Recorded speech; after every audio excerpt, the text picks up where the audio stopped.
I got friends only wanna talk business. I got expensive, cause winning's expensive. I got expensive, cause winning's expensive. I've been reading all the war, and I've been shutting down the stars. And welcome to Put That Coffee Down, the Freight Sales Show for Closers. My name is Kevin Hill. I'm your host, as always, here on FreightWaves TV. We're live here 12 p.m. Eastern Time on Tuesday, and welcome everybody watching and listening. We're going to talk about sales today, but we're going to talk about your biggest competitor. Your biggest competitor, the status quo. It's not the firm down the street. It's not the brokerage down the street or across town or across the country. It is not another trucking company. It is not a newer technology or a competitive technology. It's all the status quo. It's about going in and persuading the buyer to change. Now, that's changing services sometimes. That's adopting new processes. But that's what we're going to talk about. And we have a very special guest today to do that with us. And that's Dirk McLeod. He's the founder and CEO over at Highlander Tech. And there's Dirk right there. How you doing today? How are you? I'm doing good, too. I'm doing good. Let's start off with talking about a little article, and then we'll get into the Highlander Tech. This is an older article. It's about 10 years old, but it stands the test of time. And it's all about status quo and getting past that status quo. Because as you know, Dirk, right, your biggest competitor is the status quo, doing things like we've always done them, and getting a buyer to change, to adopt a new technology or a new service, whatever that might be.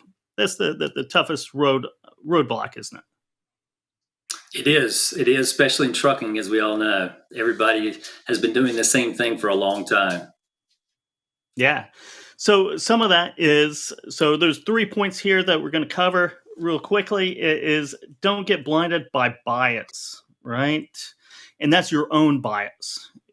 You breathe in, you live it day in, day out, whatever the product or service it is that you're selling it, you know it backwards and forwards, and you think it's the greatest thing in the world. But the market might not think the same, that they might not be educated enough to have any opinion about it whatsoever.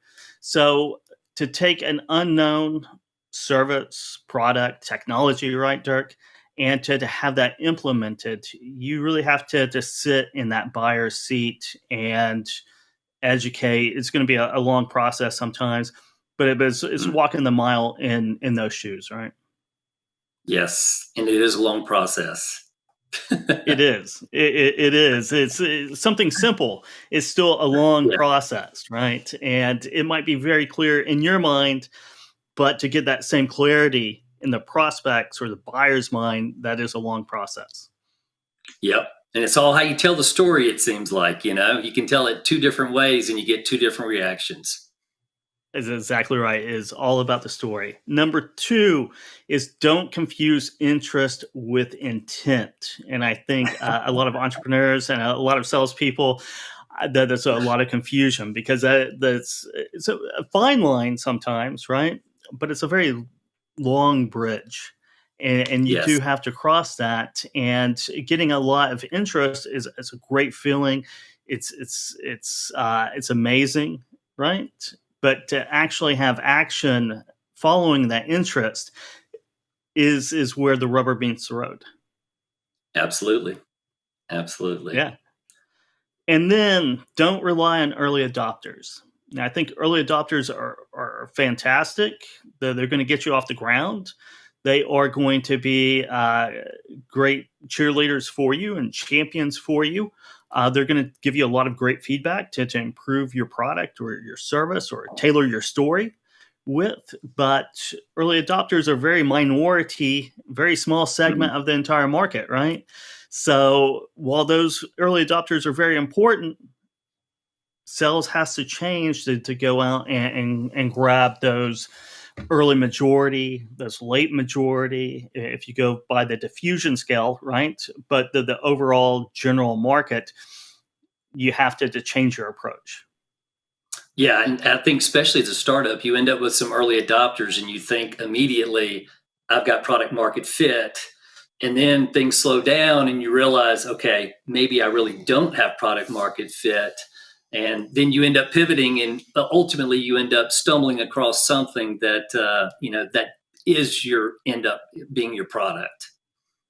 Exactly right. That early, though, there's early adopters, you think, oh, sales are going to be easy. And then you get outside of those early adopters and reality sets in to where, nothing is ever easy, especially whenever you're coming up with a new product, which is something that you're doing over at Highlander Tech. So, Dirk, you're the founder and CEO, and I'll let you explain exactly what you're doing over there, because you can do it much better than I can. Okay, so Highlander Tech, really what we're trying to build is a delivery location intelligence platform. All right, if you think about last mile delivery, a lot of different studies, but they say up to 50% of the total shipping cost can be in the last mile. And obviously this is because of the time it takes to make the delivery. So I spent 12 years running the operations of a wine and spirits distributor. And when we would route our drivers each night, we always focused on number of cases to determine service time. So our drivers would come in the next morning, look at their manifest. It would say, I'm going to be finished at 6. Then they would end up getting back to the DC at like 8 or 10, and they were always mad, and I figured out these guys have lives just like everybody else. They've got kids with baseball games, and they don't want to be part of that. So we figured out we had to solve the problem. So what we figured out real quick was it really wasn't the cases, but it was the location itself that caused the delivery to take longer, So in that industry, it was very like Publix. You backed up to the loading dock, you unloaded. An IGA required you to unload in the front parking lot, wheel it through the door, check in at customer service, okay? You had some liquor stores that actually required you to roll it into a cage. They locked the cage. You checked all the product. Then you rolled it to the floor. Every bar and restaurant was different. So we tracked the actual service time at each individual customer so that we solved the problem, And then once the owner sold the business, I went out to do something on my own. And along the way, I realized there is no location information really in any shipping. I mean, if you think about it, when I was a kid, everything was dock to dock. You went to the store and you picked it up. You had mail order catalogs, and all of a sudden the UPS man started coming to our house all the time. Now, fast forward post-COVID, you can order anything online and have it delivered to your house. So there was an obvious problem for the carrier because they needed to be compensated for the time it was taking to make these deliveries. So, Parcel came up with Resi surcharge. You've got LTL that created residential and limited access accessorials, so which makes perfect sense from the carrier standpoint. But really, what still doesn't make sense to me is these costs are there, but you quote your shipment based on postal code or at best city-state postal code. So you really have no idea all these additional costs that are going to be involved in the delivery, and even on full truckload, it may be dock to dock, but as everybody, and you talk about all the time on your show, there are all kind of things that are happening at a distribution center that affect the time it takes to make a delivery. And so we're trying to kind of bring all of that to the front end of the transaction and let them know what exists at this location for each individual shipment, because that's all that matters. Yeah, and that's and as I understand it, it's preemptive, right? Or it's pre-shipment. When you talk about accessorial and residential accessorials and surcharges, that might be a blanket kind of generic surcharge, or that could be added on once the driver gets to the location and runs into issues. Then you get upcharges, and that does not lead to great customer satisfaction to the carriers and intermediaries who are carrying out that business, right? Yeah, well, you think about a broker today, I mean, they struggle to find a shipper. They're always out there cold calling. Let me find a shipper. Mm-hmm. And you finally find somebody, you give them a quote, and it's $200, and then you serve up an invoice that's like $400 because all of a sudden it was residential, it was limited access, it needed a lift gate. Well, what's that customer going to do? He's probably going to go somewhere else next time, which it's just this, this wheel going round and round, and you're always trying to find new customers. And I can't tell you how many people I talk to. They're like, all I want to do is tell them what the actual invoice is going to be so that I don't have to fight that battle on the back end. Yeah, and I never did a lot of LTL precisely for that reason, really, because it was a total mystery to me. Either you're going to have surcharges or some kind of claims. Something always kind of gets damaged. It seems like, and for the margins and for the effort of learning that world, and really it's another language in a lot of ways from full truckload. Yeah. It just never really made sense for me to do that. Well, and even on the full truckload, as you see, if you knew that this warehouse, had long load times, or something about it, and I'm not trying to create that information. There are a lot of other companies out there creating it. But what we want to do is we want to bring that information to the actual broker or to that shipper on the front end of the transaction. So when it hits that DC, we can tell them anything they need to know about it. So they can pass that information along to their carrier partner so that they can make the delivery and get it done on time. It's very simple. But all this information is in silos everywhere right now. It is, and then that comes back to the status quo theme of this episode, is that this is powerful information that you can take those silos and, what's the best word for that? Unsiloed, I suppose, or integrate it throughout a company, but that takes change, right? And that's what it really all amounts to, is change, right? Where's the urgency in that, in creating that story and the narrative to create. It is urgency, but it is the need, the need to do it right now, instead of thinking about it for another year and putting into the roadmap of the future that we'll talk about in our next corporate meeting in 6 months, right? And that's the greatest competition that you're facing right now.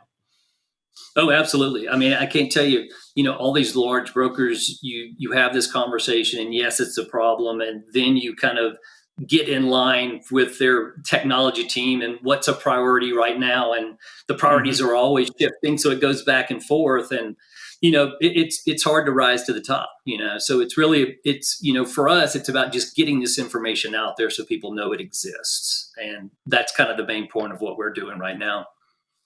Yep, and is that persuasion is certainly customer retention, is those hidden costs, right? And a lot of ways that's what you're dealing with, and a lot of what everyone's dealing with, right? If you're out selling a product, you have to really focus in on those hidden costs, which are the same as opportunity costs in a lot of ways. It's those things that you can't directly measure on an ROI. And part of that is customer retention. How do you feed that in there?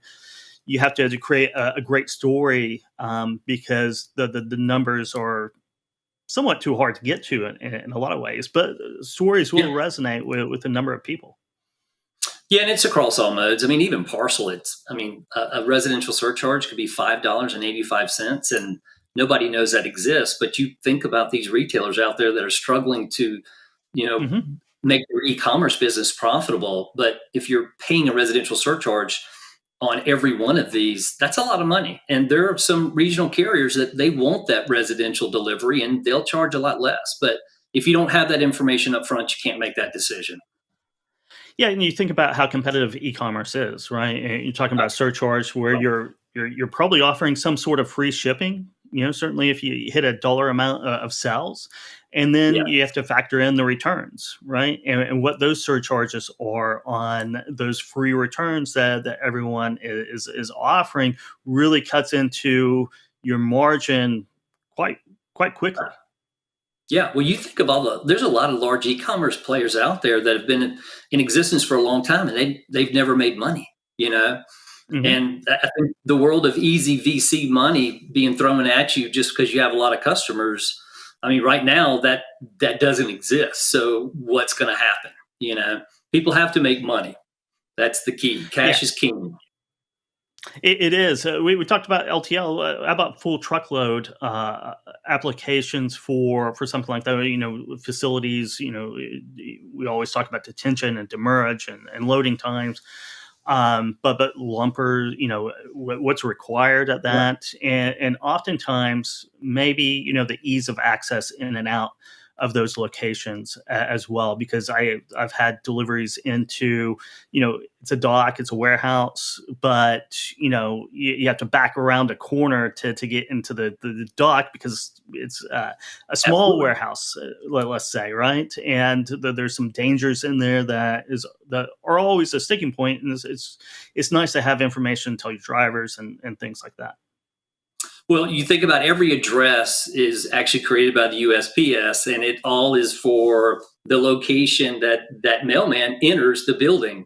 And the mailman's probably entering the building on the front side of the building. He's not entering on the dock side. So that's not an actual address that exists. But, if you have a geospatial platform, which is what we've built, as we get information from, our customers, or we partner with other people, it's easy for us just to pass that information along to the shipper and just include it, in it. I mean, you've got e-bill of ladings these days. Everybody's kind of trying to get to that point, but you need all that information up front, put it all in the bill of lading, and it has to travel all the way downstream to the actual driver. And that's the only way to solve the problem. It is, and that's a story, right? It's all about storytelling, and something that you're probably working on. Let's, you're working on your story, and it evolves probably each and every day, right? As you build the product out further and find more use cases. How important is, how much time do you dedicate on the story about it, and trying to take everything that you're doing and create something that resonates with buyers? Well, and it changes almost after every conversation, because you can have a conversation with one guy. Like, if I'm talking to a broker that does a lot of LTL, it's a very easy story to tell because he's dealing with this. Oh, there's a residential surcharge. Oh, there's a limited access. Oh, the invoice. Now I'm having to research the invoice. And then I'm having to eat some of that in order to keep this customer. That's an easy story. You go to some other people, they may be, some higher up individual in the organization who have never been a broker. And a lot of times they don't understand all the troubles that, the driver is actually having, or they're, people in accounting that are dealing with all these invoice discrepancies. So then it's a very different story because he's not feeling the pain. So it's understanding, as they always say, who your audience is, and you have to kind of tailor that story to him. But, as you know, on a sales call, you don't really know what that guy's background really is and what his knowledge is. So you kind of have to ask some probing questions to understand what he knows about it, so that then you can tailor that story to meet a pain that he has. You do. Especially when you're starting out, it's important. I had an old boss that told me that this, and it's really stuck with me for 15, 20 years, is every call, if you can hit one of these three marks, it's a success, right? If you hit multiple ones, it's really good. If you hit third one, of course, it's a home run. But you should always, this is how you move forward, right? Move forward in sales and building a better story, a better pitch, however you want to say, is you want to share information, right? You want to learn information, right? And you want to close the deal, right? But that third one is going to be, 1 out of 100. But the first two are very doable, right? You want to share your information. You want to get feedback from it. Plus, you want to get feedback from what the potential buyer is going through, right? To do that. So if you're out, I guess the importance is to talk as many potential buyers as possible, as quickly as possible, to learn that information, learn how they're reacting to your story, learn what to include into your story, because they're going to give you a lot of great information that you're going to use on the next call. And not to get down about that process, because that process does take a while, but it pays off in the end.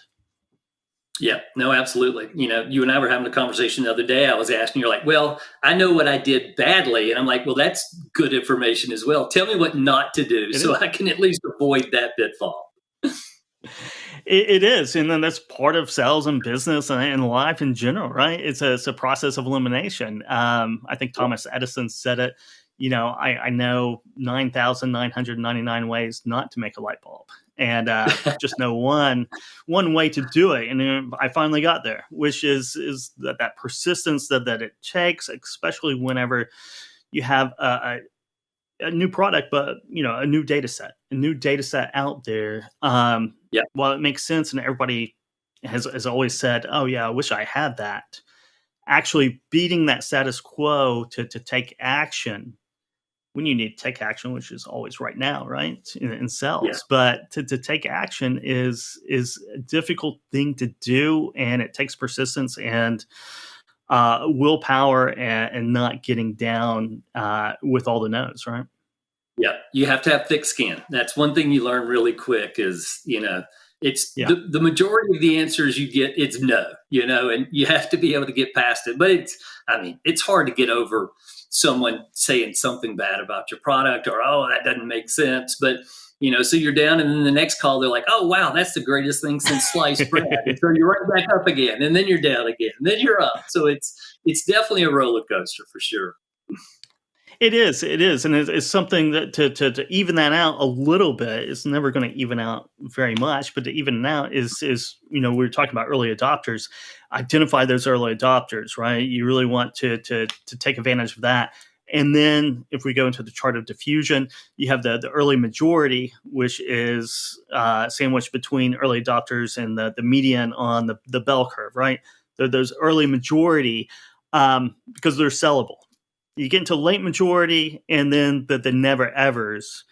And you really should be able to identify those two groups, especially never evers, and just leave them alone because they are just going to waste your time and say really bad things and get your confidence shot a little bit. So I would encourage anybody to just to be able to identify, and that's part of the qualification phase, identify those and just leave them alone because you're never going to get anywhere with them. No, you're exactly right. And maybe one day, who knows, somebody in their industry goes down that road, then it's kind of the typical FOMO type of situation. And then all of a sudden this person's doing it. So, and Amazon drives that. Everybody's like, whatever Amazon's doing, I have to do. So, but obviously you're not going to get into Amazon necessarily, but still everybody's kind of that way. Nobody wants to be the early mover. They want somebody else to do it first. And then everybody kind of will start adopting. And we've seen the same thing, in our business too. Yeah, and one of the great things is that you're working with early adopters, early majority, and you become a competitive advantage, right? And you move from competitive advantage to table stakes. And I think that's what the goal of every company is, right? Is to go from a true competitive advantage that is special or unique to each one of your buyers to where everyone's adopting it. And it becomes a cost of doing business or table stakes. You have to have it to compete. And and that's the process everyone's on. Yes, that is. And it obviously that whole process was a lot more interesting during COVID because everything changed. And, what you find now is that really even in a sales process, everything's a Zoom call and everybody's scheduled 30 minutes and you hit that 30 minutes and they cut you off. Where, back when you could actually have face-to-face, you'd have the opportunity to create or develop this relationship with the person. Yeah. And it's a lot easier to deal with people once they kind of know you, but you don't really get that on these Zoom calls with people. So the whole sales process, I think, is a lot more difficult than it used to be. Because the relationship just doesn't seem to exist as much. True. You don't have the depth. You have the breadth, right? It allows for the breadth, but not necessarily depth. Dirk, cool. Thanks for joining us on Put That Coffee Down. How does our audience reach out to learn more about Highlander Tech? Yeah, so you can obviously get me on LinkedIn, or feel free to email me. It's Dirk M. As my daughter says, Dirk, DYRC, man with no vowels, but Dirk M at HighlanderTech.com. Thank you very much, and enjoy the rest of your week, and good luck out there on the sales floor. Okay, thanks, Kevin. You bet. And let's go over the status quo again, because it is important, because that is really your biggest competitor out there. Don't get blinded by the bias. right? You're going to be biased that your product or service is the greatest thing out there. That doesn't mean everyone else agrees or even knows about it. Don't confuse interest with intent. That's a big one, actually, because you can find a lot of interest, but if you don't, the buyers aren't coming on as well, then you need to retool your store, your list of services, your package, and don't rely too much on early adopters. They're great in the beginning, but you got to retool your sales process to go out and get tougher buyers to get in front of. But that wraps up for this episode of Put That Coffee Down. We'll be back on next week, 12 p.m. Eastern Time here on FreightWaves TV. I got friends only wanna talk business. I got expensive, cause winning's expensive. I got expensive, cause winning's expensive. I've been reading all the war, and I've been shutting down the stars.